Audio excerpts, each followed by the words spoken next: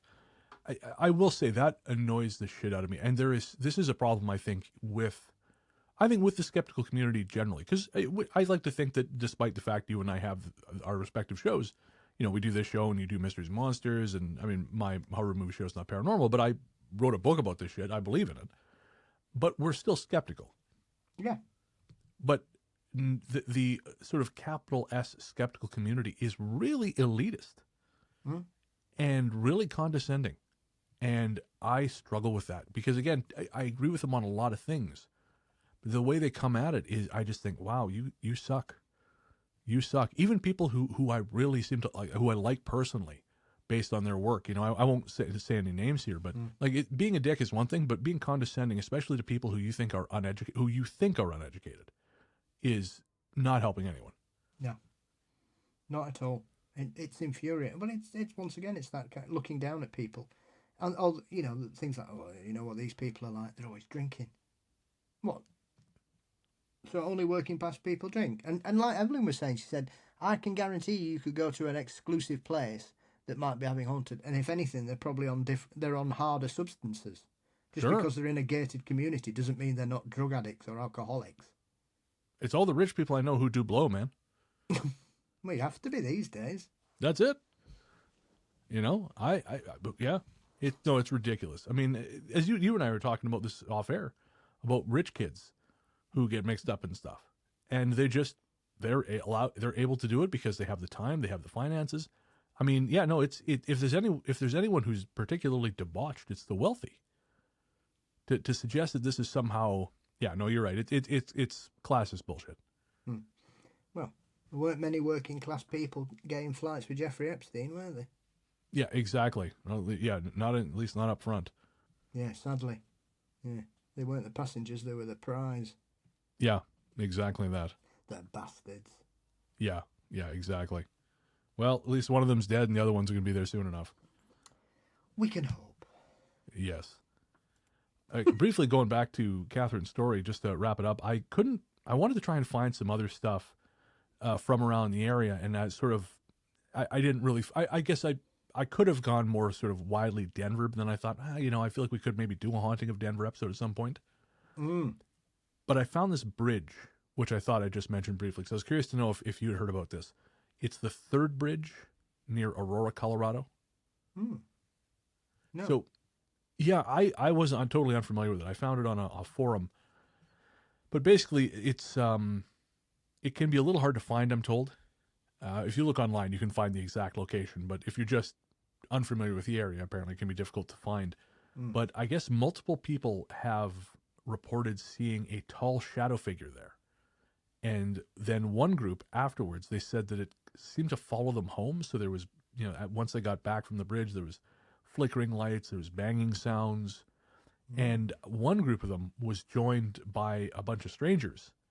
And the strangers seemed friendly at first and then got increasingly aggressive the longer they were there.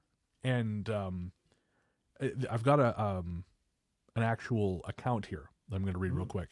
And again, this has nothing to do with Catherine's story. It's just regionally interesting. As soon as the road changed to dirt, we all got this feeling that something bad was going to happen. like we had made a mistake deciding to come here. We made it to the top of the hill and just stopped. We're all just sitting there, looking in every direction, still deciding if we really want to drive down to the bridge. We hadn't been sitting there more than 2 minutes when I saw, at the foot of the bridge below us, a tall, dark figure just standing there. I knew it was staring at us. You could feel it. It had no facial features. It was just this solid black figure. You could tell it was a person, though. I looked at my friend in the passenger seat and asked if he was seeing this. All he said was, "Yep," with a terrified look on his face. I looked in the back to see my other 2 friends holding each other, staring at this thing. As I returned my focus back to it, it started sprinting at us. And I don't know if there's anything more terrifying than the idea of a spectral figure fucking sprinting at you, Paul, but it's got to be top 5 at least. It'd be up there, but I'd be more concerned if it was some kind of fearsome cryptid. This strikes me as a shapeshift. You just don't know, because if he gets a certain distance, maybe he turns into a dog, maybe he turns into a bat, sprouts wings. I feel like you just don't know. And so this is just, get the fuck out of here o'clock. Well, yeah, I mean, we have another story coming up with some other kind of shape-shifting entity, don't we? Indeed we do. I do love a good shape-shifting entity. And unlike that movie I watched about shape-shifting werewolf people, which was dog shit, which I will not name because I don't like to bag on movies here, but yes, I turned the movie off within 15 minutes because it was an offense against my eyes and my brain, which, coming from me, is saying something. That is saying something. I have seen the Hulk Hogan masterpiece No Holds Barred multiple times, but this was a bridge too far. So thank you very much, Catherine.